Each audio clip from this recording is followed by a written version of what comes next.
What is up, guys? Today we will talk about how you guys can transfer your Sweatcoin to Sweat Wallet.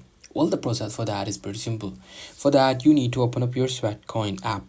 And in the Sweatcoin app, as you can see, it is just loading up. Now this is what you will be able to see in the home page. Now here, what you have to do is these are the setup goals. So I will just set up a minimum goal. Let me just do it right here. Now, once you have that, what you have to do is you just have to tap on your sweat balance, which should be on the top right. Once you tap on that, this is what you will be able to see. Here, your sweat wallet will be connected to your sweat coin. Now, if it is done, as you can see currently in my case, I do not have any, but in your case, if you will have any, you will easily be able to transfer it.